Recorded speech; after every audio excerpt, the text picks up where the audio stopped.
tendo partido dali, atravessaram a Galileia.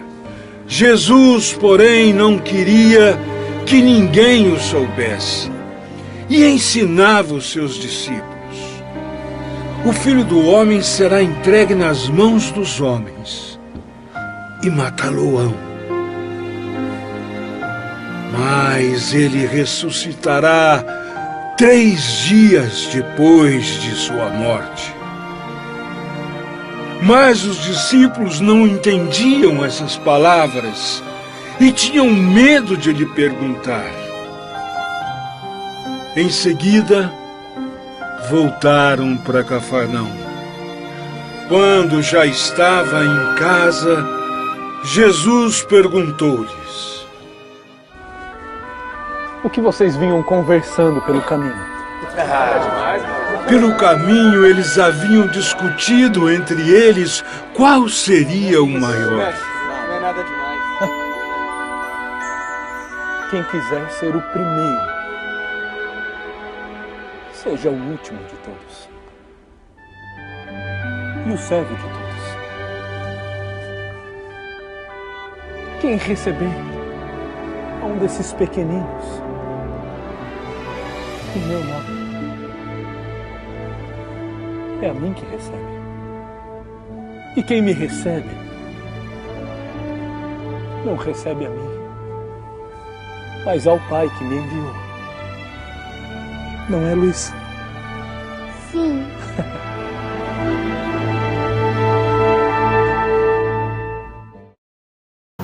Este é o texto que nós iremos escutar. O texto pode se dividir em 2 partes. O segundo, o anúncio da paixão, e depois a discussão sobre quem era o maior. Certamente também na Bíblia de vocês deve estar esta divisão, né? Penso que sim. A maioria das Bíblias coloca estas 2 divisões.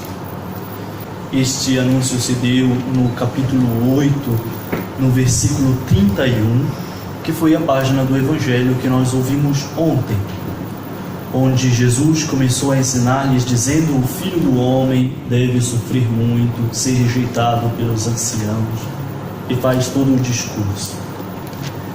É bom lembrar que, embora a luz foque sobre os discípulos, os apóstolos do Senhor, é bom lembrar que há uma multidão ali próxima, né? Não esqueçam da multidão. Tanto é verdade que no versículo 34, chamando a multidão juntamente, o nosso evangelho ontem, a página terminava dizendo: afasta-te de mim, Satanás, porque não pensas as coisas de Deus, mas as dos homens.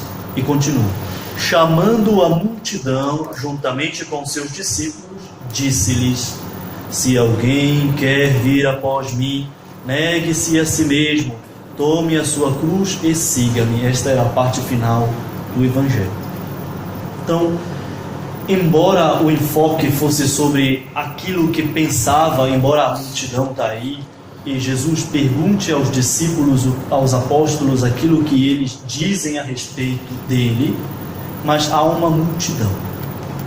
Aqui, neste segundo anúncio da paixão, da morte e ressurreição do Senhor, ele é caracterizado por uma sobriedade. Parece que está mesmo só os apóstolos do Senhor. Tanto é verdade que o evangelista diz: tendo partido dali, caminhava através da Galileia, mas não queria que ninguém soubesse, pois ensinava a seus discípulos. Então, é um anúncio mais, vamos dizer, fechado, restrito, é um anúncio mais sóbrio. Não foi feito um anúncio diante de toda a multidão. E Jesus evoca uma sentença, vamos dizer assim, uma expressão que é muito comum na Sagrada Escritura. Jesus usa a expressão dizendo, ensinava: o Filho do Homem será entregue nas mãos dos homens, às mãos dos homens. Isto daqui não é só Jesus falou, disse, vai ser entregue, pronto. Não. Isso daqui é uma expressão antiga.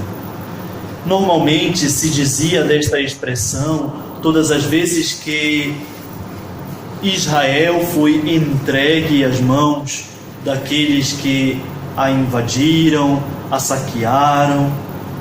Os profetas iam ser entregues, também o servo sofredor.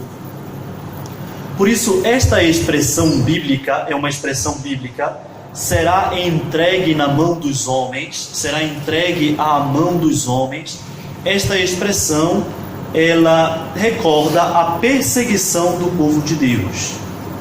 Então, por exemplo, no livro do profeta Daniel, esta expressão volta diversas vezes. Será entregue na mão dos homens. E aqui Jesus retoma esta expressão para demonstrar que ele, afinal de contas, é o representante e a síntese de todo o povo santo de Deus, de todo o santo perseguido. Por exemplo, no livro de Daniel, nós encontramos esta expressão no capítulo 7, versículo 25, a metade do versículo 25, quando se diz que eles serão entregues, o povo será entregue em suas mãos. Nas mãos, aqui se refere a Antíoco IV Epífanes. Entregar-se nas mãos significa, a expressão já dá para entender. Entregar-se às mãos não significa entregar-se aos cuidados de alguém. Significa entregar a vida. Alguém vai tirar a vida de alguém. Por isso se entrega nas mãos. Como, por exemplo, foi falado ao profeta Jeremias, que Deus não entregaria o profeta Jeremias na mão do povo para que o povo matasse o profeta. Em Jeremias 26, 24. E do servo sofredor, em Isaías 53, 12. Então, este modo de falar está sinalizando sempre não uma entrega de cuidados. Eu vou me entregar nas mãos de fulano para que fulano cuide de mim, né? Esta expressão indica a morte. É uma expressão bíblica para dizer que alguém vai ser morto, né? Morte. E Jesus continuou o seu discurso assim: o Filho do Homem será entregue às mãos dos homens. Jesus compreende o seu destino. Diante dos discípulos, ele se coloca e sabe onde ele deve ir, para onde está se encaminhando. Embora já tivesse dito anteriormente, parece que os discípulos ainda não compreenderam para onde caminha Jesus. Mas ele sabe para onde está se encaminhando. Ele sabe que se encaminha em direção à morte. Ele vai rumo à morte. E seguindo aquela linha do profeta Daniel, do profeta Jeremias, Isaías, que mostra pela expressão de entregar-se às mãos dos homens, ele mostra que, na verdade, esta entrega na mão dos homens acontece sempre por causa da fidelidade a Deus e por causa da justiça a Deus. Então, tanto o profeta Daniel, que expressa, a realidade do povo de Deus, como o profeta Jeremias, ao falar que ele mesmo não será entregue nas mãos do povo, como o servo sofredor, que será entregue no livro do profeta Isaías, no capítulo 53, que será entregue à morte, todos eles com Jesus têm em comum esta realidade. São perseguidos por causa da sua fidelidade a Deus, por causa da sua justiça. E em Jesus se culmina todas estas figuras. Então vamos dizer que tanto a realidade do povo como dos profetas, esta é uma realidade que lança luz para uma realidade ainda maior, que é a realidade de Jesus. Aquilo que acontece com Jesus, o Deus fiel e justo, dará finalmente a resposta. Embora com o povo de Israel, com os profetas foram entregues. Vocês lembram que esta é a expressão, Jesus lembra destas expressões, e uma vez Jesus disse ao povo: vocês são hipócritas, vocês gostam de enfeitar o túmulo dos profetas, vocês vão lá e fazem veneração e tudo mais aos profetas. No entanto, foram vossos pais quem mataram eles, né? Foram entregues em suas mãos. Esse o Deus que faz justiça não fez justiça, agora ele o fará. Na entrega do Filho, Deus dará a resposta que o povo desde sempre esperou. Por isso, nesta entrega do Filho na mão dos homens, Deus, que é justo, Deus o Pai, dará a resposta definitiva às expectativas desta longa corrente de perseguidos. Então aqueles eram figuras de Cristo que viria posteriormente na plenitude dos tempos. E o Pai então dará a sua resposta, não ficará sem resposta esta entrega.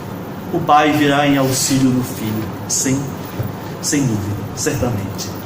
Aqui Jesus começa, assim como fez lá no primeiro anúncio que nós ouvimos ontem, aqui também nesse segundo anúncio, este acontecimento da morte, da entrega, Jesus começa a dizer como é que se dará esta entrega na mão dos homens, dizendo: o Filho do Homem será entregue às mãos dos homens, eles o matarão, e morto, depois de 3 dias, ele ressuscitará. Este acontecimento anunciado por Jesus é estranho à lógica cotidiana e quebra a trama habitual da experiência construída na base dos desejos e previsões humanas.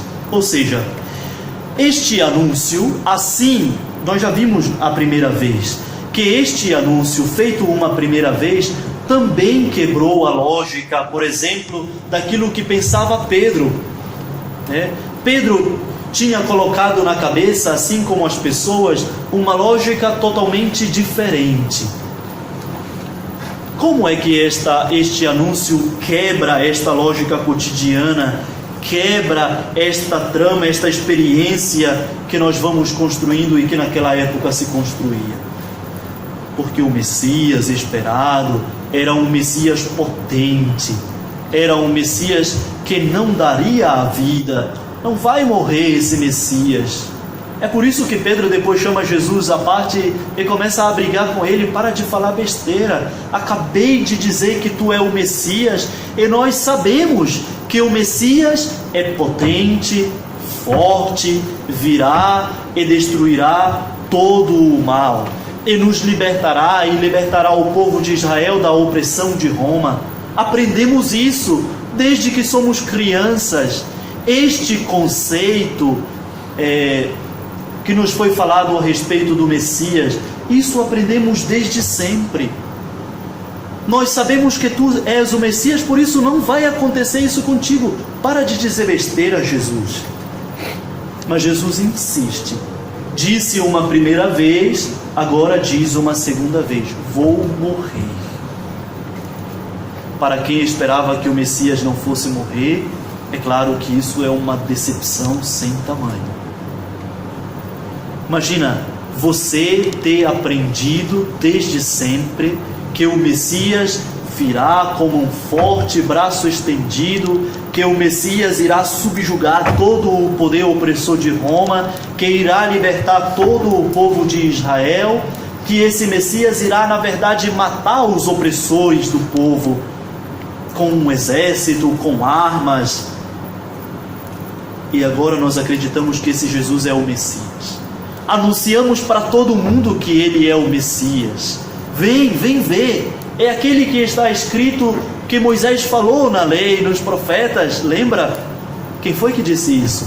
Lembra que alguém foi até Natanael e disse: vem, encontramos aquele de quem Moisés fala, ele e os profetas. Lembra? O Messias. Quem é que diz isso? Filipe. Hã? Quem é que diz isso? Que vai até Natanael é Filipe? Hã? É Filipe? Quem é que vai até Natanael? Filipe. Uma grande expectativa. Você cria uma expectativa e depois, não é. Imagina, não? Isso vai lhe destruindo completamente. É como um edifício que, sob o peso de algo de umas bases muito não sólidas, frágeis, desmorona por completo. Você esperou, aprendeu desde o começo, anunciou, disse que era assim, disse que seria diferente, e agora ele, que acreditamos ser o Messias, simplesmente nos diz que vai morrer. Como isso? Os discípulos ficam confusos, certamente. Por quê? Porque criaram uma ideia a respeito de Jesus. Porque, na verdade, a sua fé acabou sendo baseada, construída sobre uma ideia a respeito do Messias que viria. E acontece conosco também, no cotidiano de nossas vidas. Às vezes nós esperamos, acreditamos tanto em Deus e formamos na nossa cabeça uma imagem de um Deus tão potente, não que Deus não seja, mas tão potente a nosso serviço, e que faz as coisas sempre um toque de mágicas, que quando a gente não percebe a mágica acontecendo, nos frustra. Meu Deus, mas como? Por que tu me abandonaste? Por que não está acontecendo? Por que não está mudando? Por que não está acontecendo uma transformação? Por quê? Porque fizemos uma imagem de Deus e de Jesus sobre a nossa cabeça, as nossas ideias, o nosso pensamento. Não encontramos o Senhor de fato. Tudo isto é magistralmente evocado pelo medo dos discípulos.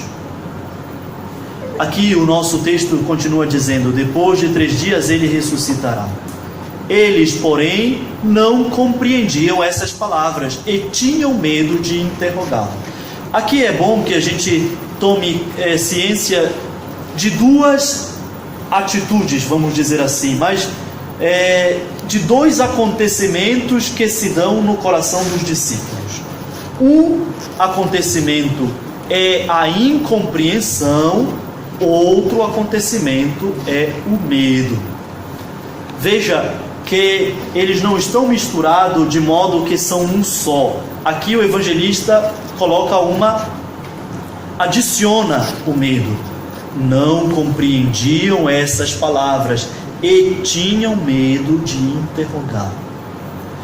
Por isso, o não acolhimento dos discípulos se dá por 2 razões: incompreensão e medo.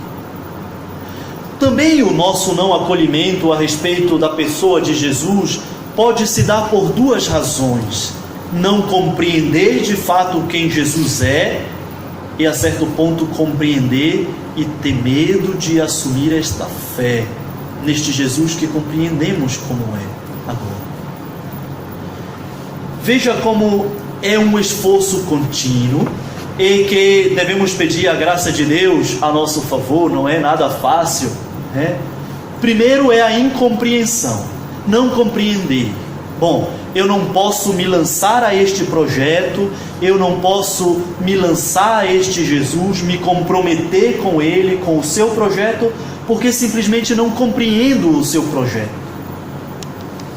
Mas a um certo ponto, pode acontecer que eu compreenda, E agora a minha adesão se dê não por causa de uma incompreensão, mas justamente porque compreendi.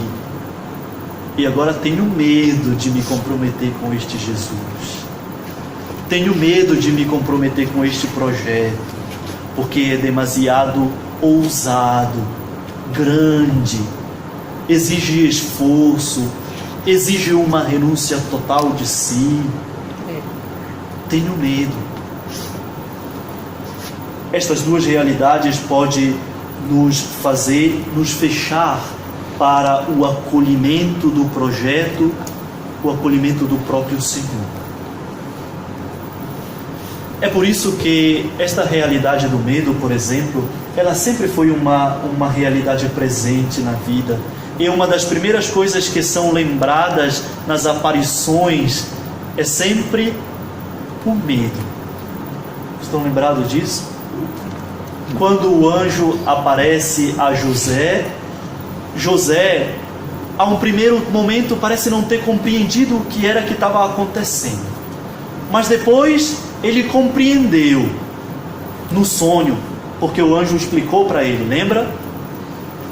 E aí, então, uma outra coisa poderia, vamos dizer assim, impedir José de aceitar o plano de Deus: o medo. Então, o que é que o anjo diz posteriormente? Não tenhas medo, José, de receber Maria por tua esposa. Lembra de Nossa Senhora? O anjo apareceu a ela, e Maria ficou confusa. Ela não conseguiu compreender o projeto naquele momento. Mas depois ela foi compreendendo. E compreendendo o projeto, é normal que apareça o medo. Então o que é que o anjo diz? Não tenhas medo, Maria. É normal. Aos pastores também. Né? Aos pastores também, né? Não tenhas medo, né? Eu vos anuncio a boa nova de uma grande alegria.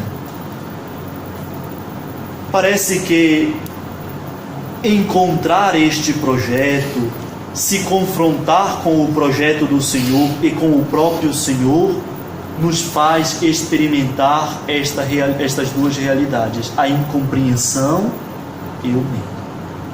Primeiro, podemos nos fechar porque não entendi, então não quero acolher. Depois pode acontecer que a gente entenda, e aí depois que entende, entendi, mas não é para mim, é muito grande, é muito exigente, é melhor para outros, chamar a outros. Não a mim. O medo nos bloqueia, o medo nos fecha, O medo é uma realidade que também nos fecha à graça do Senhor. Por isso, estas duas realidades, dentro da caminhada dos discípulos, dentro deste caminho do discipulado, podem fechar o discípulo à acolhida de Jesus, do Mestre. Por isso não está aí somente a incompreensão dos discípulos, não só é a incompreensão deles, mas nesta caminhada rumo à cruz, nesta caminhada rumo a esta entrega total, nesta caminhada ao ponto da revelação central de Jesus, que é a cruz, é o medo quem bloqueia os discípulos agora. Não uma incompreensão, mas o medo. Eles entenderam. Será preciso o caminho da cruz. Eles mesmos terão que trilhar este caminho. Bom, compreender isso não é nada fácil. Compreender que deve-se passar pela cruz, ou seja, deve-se passar por uma entrega plena, total, não é fácil. E pode ser que às vezes nos bloqueia o medo diante de uma coisa tão grande, meu Deus, nos bloqueia o medo, certamente. O medo que, segundo São Marcos, não será totalmente eliminado nem pelo anúncio explícito da vitória de Jesus sobre a morte. Este medo é vai perpassar a vida dos discípulos até o dia do anúncio. Um anúncio explícito. Lá no capítulo 16 do Evangelho de São Marcos, é feito o anúncio explícito da ressurreição do Senhor. Diz, ele ressuscitou. As mulheres, lembra? As mulheres que foram ao túmulo.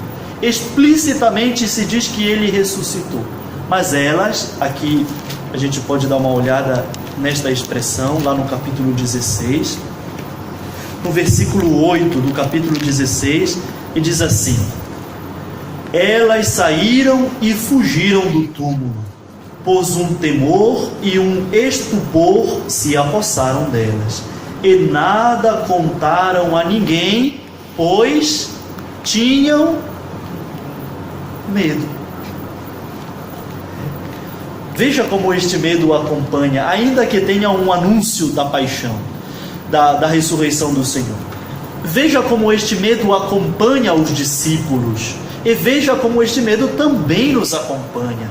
Embora o Senhor já tenha ressuscitado e nos tenha dado a garantia de uma vida nova e plena, mas temos medo ainda assim.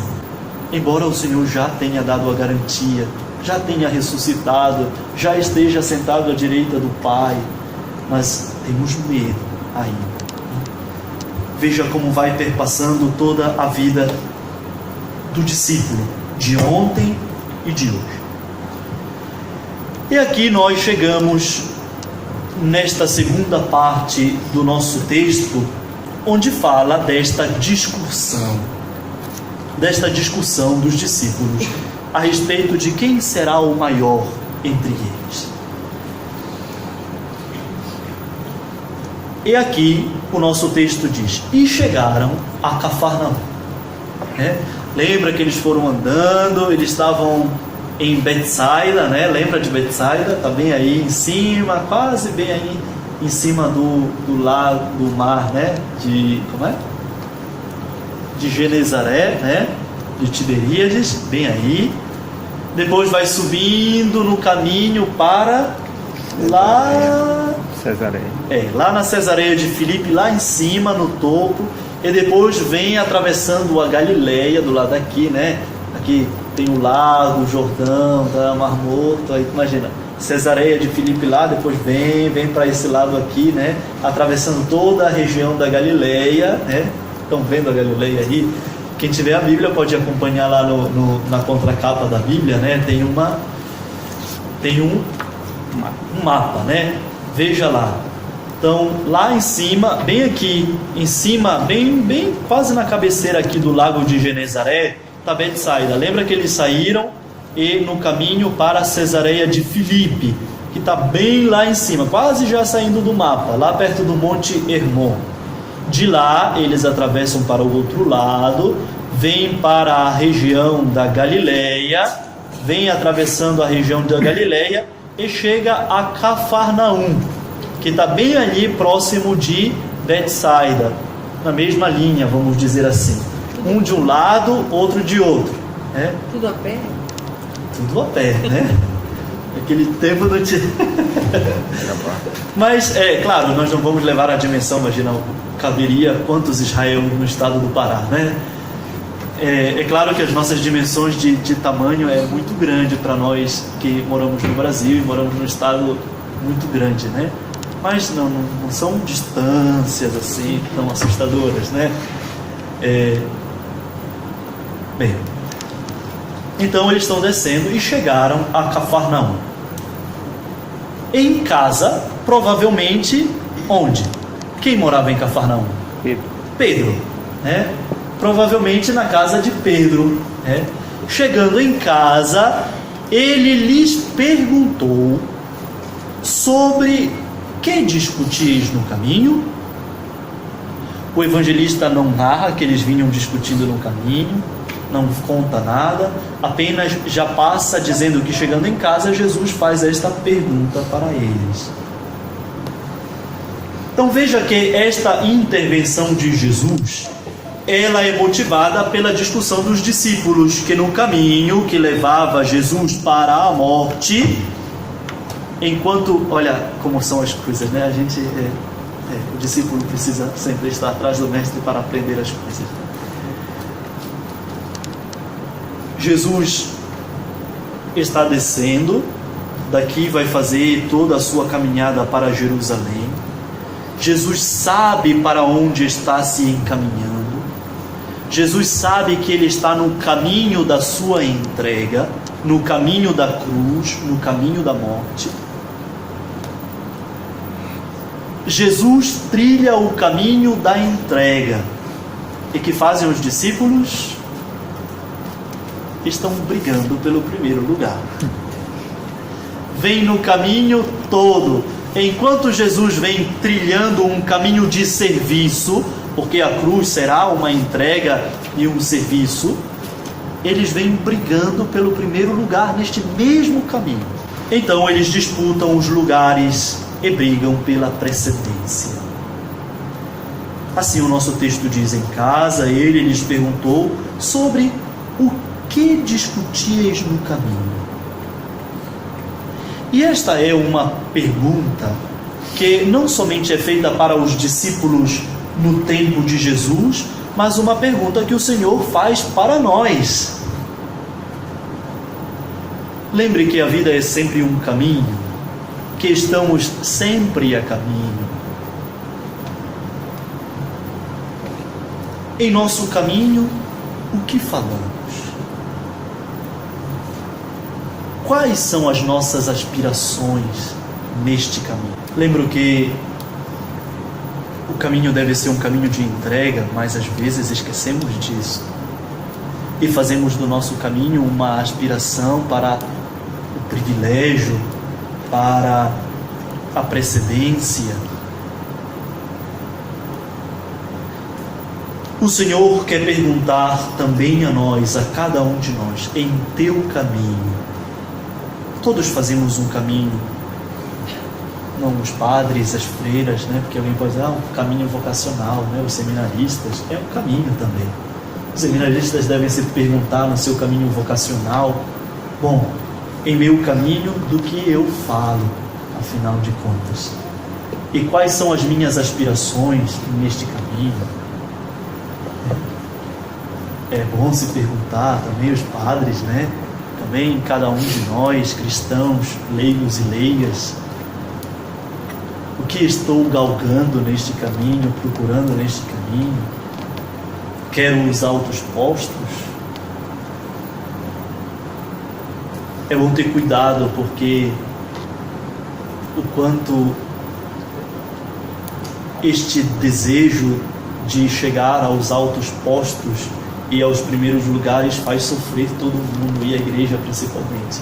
Galgar os primeiros lugares, a prepotência, a importância, a soberba, ser alguém grande, poderoso, faz mal, faz sofrer muitos. Acho que vocês estão a par daquilo que está acontecendo, né, na igreja, por isso rezem pela igreja. Mas a respeito destas coisas estão acontecendo, né? Mas elas aconteceram até no tempo de Jesus. Lembre que entre abandonar a fé e trilhar um caminho de traição a Jesus, como fez Judas, é uma decisão pessoal, que pode ir uma tentação que chega mesmo ao coração dos discípulos, como chegou ao coração de Judas e ele aceitou. Ninguém se escandalize por conta disso, né? O mal chega mesmo ao coração daqueles que estão mais próximos também, né?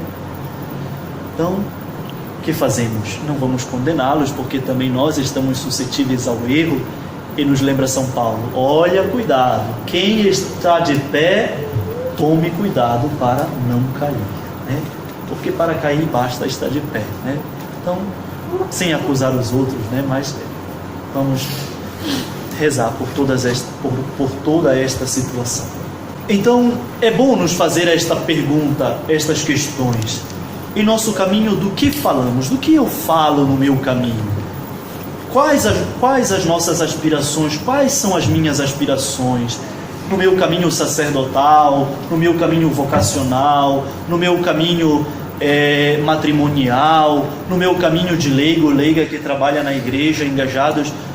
Quais são as minhas aspirações, afinal? Também em nós hoje pode-se encontrar a mesma discussão. Quem é o mais importante?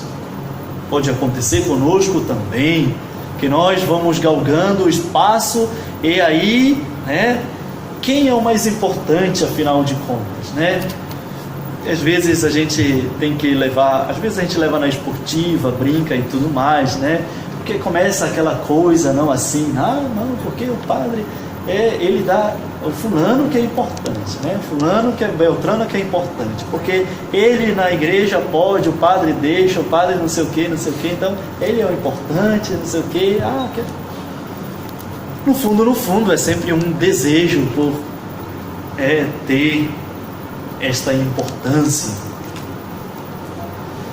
Bom, aqui no texto, diferente do texto que nós ouvimos no domingo passado, Jesus não insiste na pergunta. Jesus não diz, olha, bora, vamos responder. O que foi que eu perguntei, O que vocês devem discutir no caminho? Bora, é para dizer. Não, Jesus não insiste.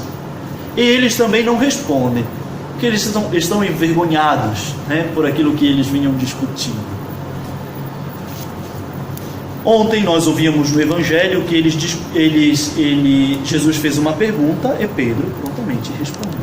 Os discípulos responderam, és Elias, João Batista, e agora Pedro responde, tu és o Messias, tu és o Cristo. Mas aqui eles não respondem. Jesus não insiste na pergunta, Jesus não obriga a dizer o assunto que falavam pelo caminho, mas, todavia, perceba que esta pergunta permanece. Jesus não muda o assunto. Ele faz a pergunta, não insiste sobre a pergunta, não obriga eles a responderem, no entanto, ela persiste. Então, na fala de Jesus, no exemplo que ele vai dar com a criança, justamente mostra que esta pergunta persiste até o final. Não é que Jesus pergunta, do que vocês vinham falando? Bom, ninguém respondeu, então, então, olha, vamos falar daquele negócio que aconteceu lá na Cesareia de Filipe. Olha, lá na Cesareia, vocês estão lembrados, não sei o que, muda de assunto. Não.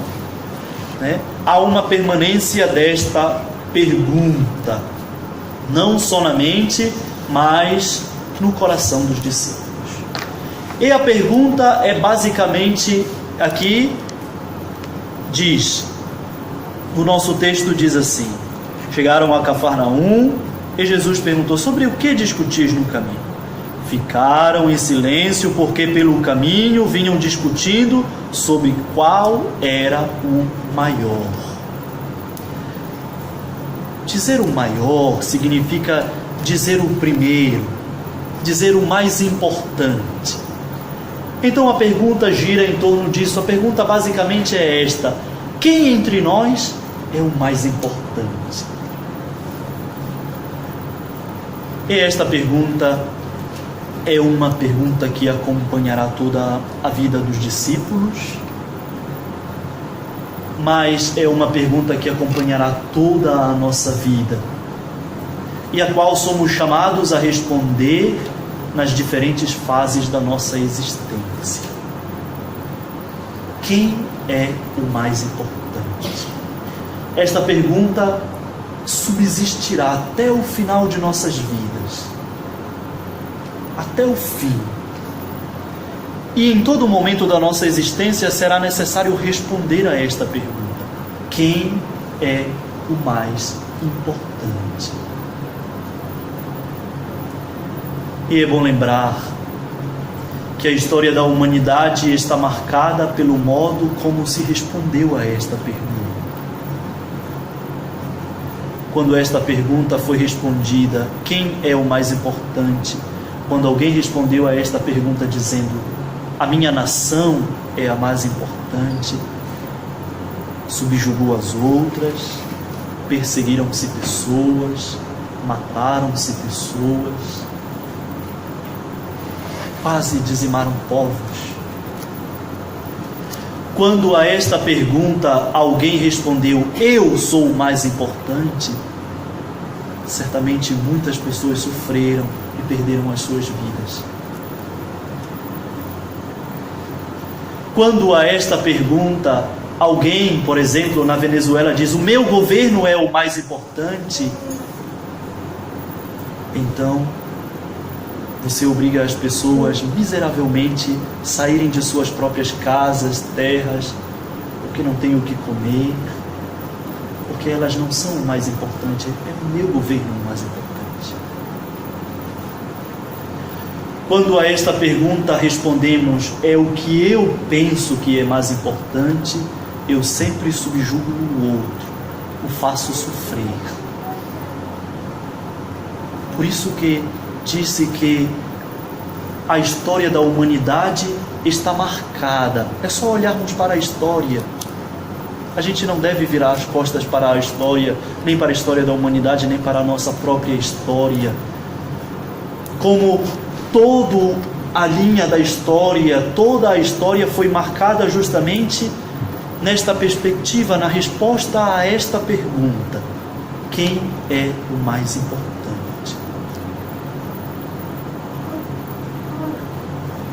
Fiel ao seu estilo, Jesus nos propõe a lógica do amor. Uma lógica capaz de ser vivida por todos, porque esta lógica é para todos. Então Jesus responde a esta pergunta: quem é o maior? O outro é o maior. Quem é o mais importante? O outro é o mais importante.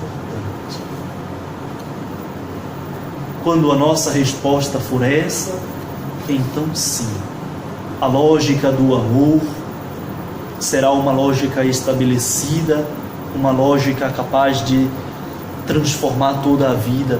Então viveremos em paz. Quando pudermos responder a esta pergunta: quem é o mais importante? O outro. E o caminho que Jesus traça, que é o caminho da sua entrega plena e total, é uma resposta veemente a esta pergunta: quem é mais importante? O outro. Por isso entregarei a minha vida, se é necessário, para mostrar que é o outro que é importante, que é a humanidade que é importante. Diversas vezes foi falado por Jesus. Lembra que Jesus diz: vocês, fariseus, pagam o imposto sobre o coentro, sobre o cominho, sobre as coisas, mas vocês rapinam aquilo que as viúvas têm, fazem mal ao órfão. Sois injustos, não sabem agir com justiça. Convém fazer isso sem esquecer aquilo.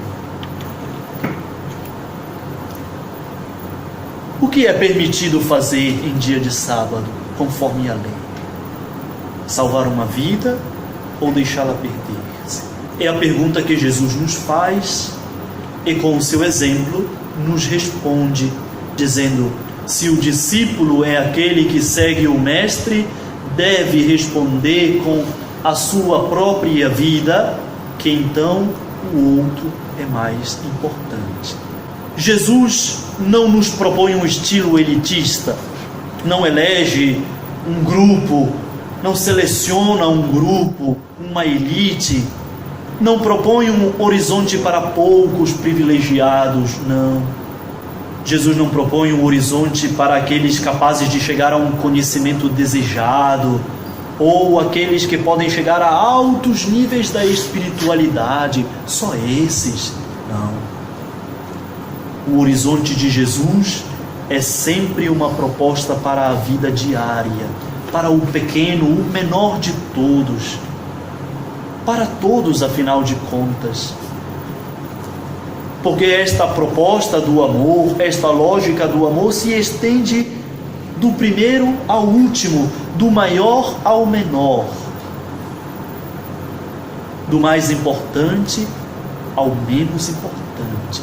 Todos podem viver.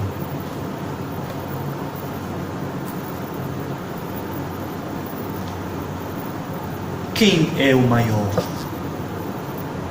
Jesus é simples na sua resposta. Se alguém quer ser o primeiro, seja o último de todos e o servo de todos. Quem quiser ser grande, sirva aos outros e não se sirva dos outros. Portanto, quem quer ser grande, quem quer ser o maior, deve aprender que o maior e mais importante será o outro. Quem quiser ser o primeiro, seja o último e o servo de todos.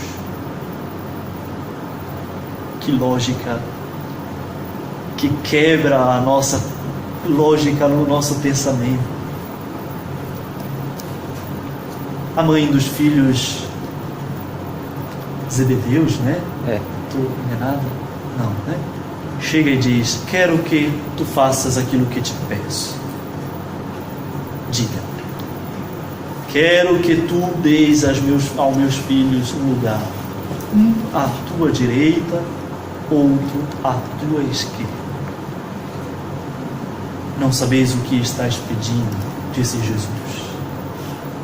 Eles aprenderão que, na verdade, para ter os primeiros lugares, será necessário se fazer o último e o servo de todos. Porque o discípulo não é maior do que o mestre, mas é exatamente igual ao mestre, que se fez o último e o servo de todos. Sendo de natureza divina, não se apegou ansiosamente ao seu ser igual a Deus, mas despojou-se de si mesmo e fez-se aos homens semelhantes. Não vim para ser servido, mas para servir e dar a minha vida em resgate de muitos. Aquele que se fez o último é o primeiro no reino dos céus, Cristo Jesus. Eu sou o Alfa e o Ômega, o primeiro e o último. Por isso, aqui devemos aprender que o serviço nos assemelha ao Senhor. Se há algo que pode nos assemelhar ao Cristo, o serviço. Cristo serve. Por isso, quem quiser ser grande, sirva aos outros e não se sirva dos outros, tá? E também evitar uma subserviência que não ajuda, está longe do serviço. Porque pode ser um serviço que a gente se submete, mas na verdade é um serviço que faço para me servir. Isto é subserviência, não? Quando eu me submeto ao outro, quando eu sirvo o outro, mas no intuito de ganhar algum prestígio deste outro. Deu para entender? Isso não é serviço. Está longe de ser serviço. O Clédson é alguém importante, então eu estou sempre lá ajudando o Clédson não sei o que, que é para me ganhar um status diante do Clédson, para que o Clédson, que é poderoso, né, é o presidente da República, ele aí possa de repente me destacar a minha pessoa, né, fazer eu aparecer mais, fazer eu uma pessoa importante. É um cargo de ministro. Então sirvo, mas na verdade me sirvo. Não estou servindo, estou me servindo. Não estou servindo o outro, estou me servindo. A subserviência é isto. Eu me submeto ao outro, a tudo o que ele diz, justamente para tirar algum proveito daquilo. Crescer aos olhos. O serviço é outra coisa diferente, totalmente diferente. E aqui nós chegamos a um grande paradoxo. Por quê? Porque os discípulos discutiam sobre quem deveria ocupar o lugar mais importante, quem seria o privilegiado, e Jesus acaba destruindo a lógica deles, acaba desfazendo tudo aquilo que eles pensaram, transtorna a sua lógica, desfaz, dizendo simplesmente que a vida autêntica se vive no compromisso concreto com o próximo, isto é, servindo. Enquanto vinham discutindo quem é que vai ser o maior, né? Todo mundo vai me servir. Jesus dá uma tacada bem na base e o prédio vem à tona, vem abaixo. Disse, Jesus não perguntou, eles não responderam, mas Jesus praticamente disse, vocês vinham discutindo no caminho quem era que ia ser servido. Saiba vocês que a vida autêntica se vive simplesmente no compromisso concreto com o próximo, no serviço. Se você está procurando ser servido, está no caminho errado. É servir. Então, a palavra de Jesus aplica à comunidade dos discípulos a lógica da cruz. Esta é a lógica do discípulo, esta é a lógica da comunidade cristã, a cruz, a entrega total de si.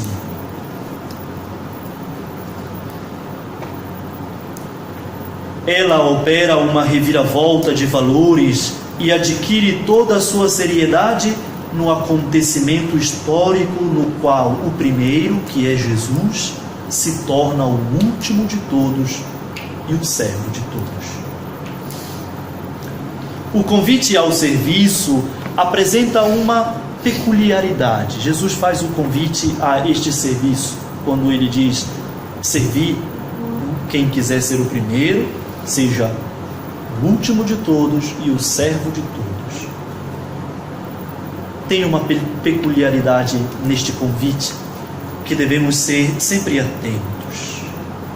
Servir significa, em grande parte, cuidar da fragilidade.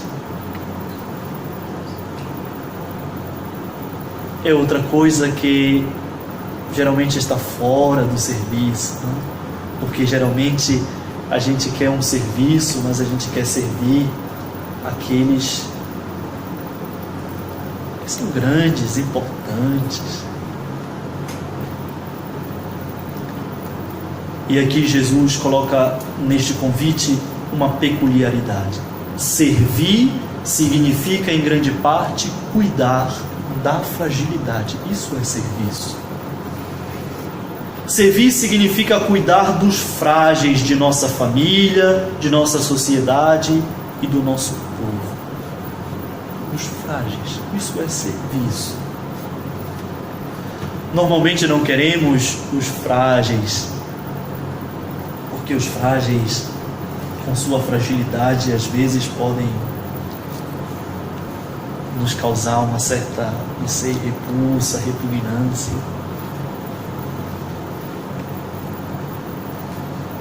Eu, na minha comunidade, servia aquele fulano. Não. Ele é assim, assado, não presta, diz isso e aquilo, e faz assim. A fragilidade do outro, estar a serviço dos mais frágeis.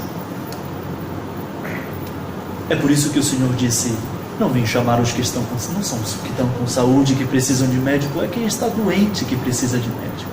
Os frágeis, os pecadores, aqueles que nos causam uma certa...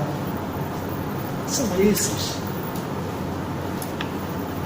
Precisamos encontrá-los, servi-los.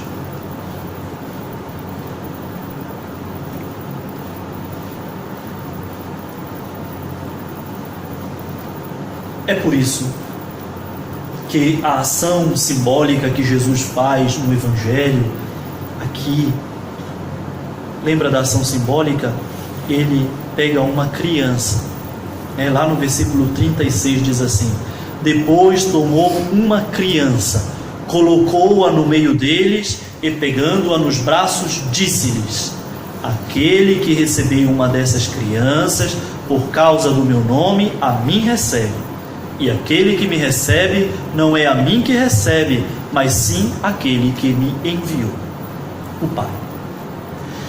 Esta ação simbólica da criança colocada no meio dos 12 e acolhida com amor e veneração é a visualização da sentença. Que sentença? Aquele que quer ser o maior, seja o último de todos, o servo de todos. Então Jesus demonstra por um exemplo, que é a criança, que é acolhida, colocada nos braços, lembra, né? Aqui diz assim: colocou-a no meio deles e, pegando-a nos braços, disse-lhes. É uma visualização concreta daquilo que Jesus está dizendo, como se ele estivesse dizendo: agora vou dar um exemplo concreto para vocês. E toma uma criança. Bom, aqui é bom a gente lembrar que no tempo de Jesus, na sociedade judaica, mas não só na sociedade judaica, em muitas outras sociedades daquela época, a criança, em geral, ela era privada de direitos. Ela não tinha voz, nem vez. Quando uma criança passava, então, quando ele já era um rapazinho, o homem, né? Tinha uma palavra, não sei se eu vou conseguir falar, é uma palavra meio esquisita, mas é chamado mitzvah, uma coisa assim, né? Mitzvah, que era uma espécie de celebração, né, que fazia com que aquele adolescente, aquele jovem, aquele rapaz, né, fosse considerado já homem e pertencente ao povo de Deus. Fora isso, não tinha vez, nem voz, nada. E Jesus chama a criança, coloca no colo, toma em seus braços. Por isso, o gesto de Jesus é significativo diante dos discípulos. Porque Jesus, o último e o servo, se identifica com aquele que é privado dos seus direitos e privado de todo prestígio. Quem acolhe a uma delas, acolhe a mim. Quem acolhe a um desses últimos, acolhe a mim que me fez último. Quem acolhe um destes desprestigiados, acolhe a mim que não possuo prestígio. Portanto, a proximidade de Deus não é a medida com... Por isso, a proximidade de Deus, Jesus, com esta sentença e com este exemplo, Jesus quer dizer aos discípulos: olha, a proximidade com Deus, a proximidade de Deus, não é medida pelo metro do prestígio ou do papel social. Se você é importante, se você é alguém grande, reconhecido. Isto não diz da sua pertença a Deus, isto não mede a sua proximidade de Deus.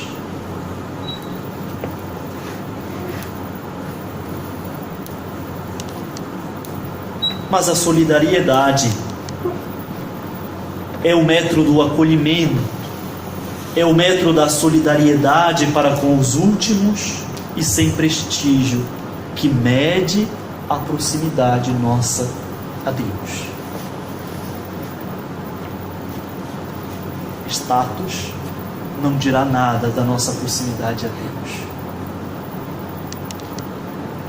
Posso ser cardeal, posso ser que estou tão longe de Deus. Estou dizendo que os cardeais estão longe de Deus, tá? Mas quero dizer que meramente o título não vai dar a eles uma proximidade. A nenhum de nós. E pode ser que simplesmente aquela senhorinha, aquele senhorzinho que não sabe nem escrever o nome, mas que com toda a caridade vai ao encontro dos doentes, reza com eles, ajuda-os nas suas necessidades, esteja tão próximo. Porque o metro que mede a nossa proximidade ou não é justamente a do acolhimento e da solidariedade com os irmãos.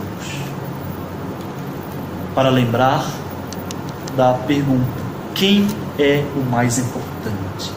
O outro. Assim, o homem encontra seu valor não naquilo e no quanto ele sabe, produz ou faz, mas em virtude do seu acolhimento aos últimos. É aqui que se prova verdadeiramente, então, o seu valor. Peçamos ao Senhor que nos ajude a nós cristãos a compreender que o nosso caminho é o caminho do serviço, não o caminho do status, não é o caminho para galgar altos graus, o caminho do serviço. E lembre que será este o metro que mede proximidade ou não proximidade de Deus. Que o Senhor nos ajude, que Nossa Senhora, que soube entregar a sua vida completamente a Deus, soube despojar-se de si mesma, soube acolher, o primeiro exemplo de Maria, lembra? Quando ela acolhe o Senhor em seu ventre, apressadamente vai servir, porque todo aquele que acolhe o plano de Deus, o projeto de Deus, compreende qual plano é este, o serviço. Por isso Maria apressadamente vai servir Isabel, porque entendeu qual é o caminho. Que ela nos ajude também a compreender que caminho devemos trilhar. Pai nosso que estás nos céus, santificado seja o vosso nome. Venha a nós o vosso reino. Seja feita a vossa vontade, assim na terra como no céu. O pão nosso de cada dia nos dai hoje.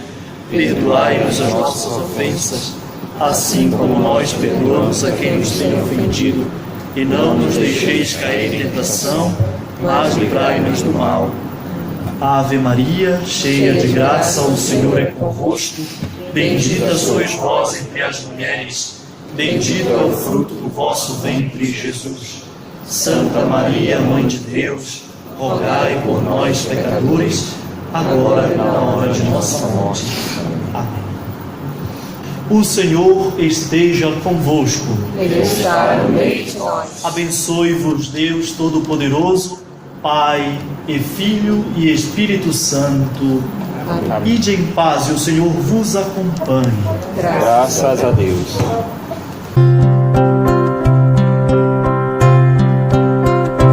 É o Senhor quem sustenta a minha vida.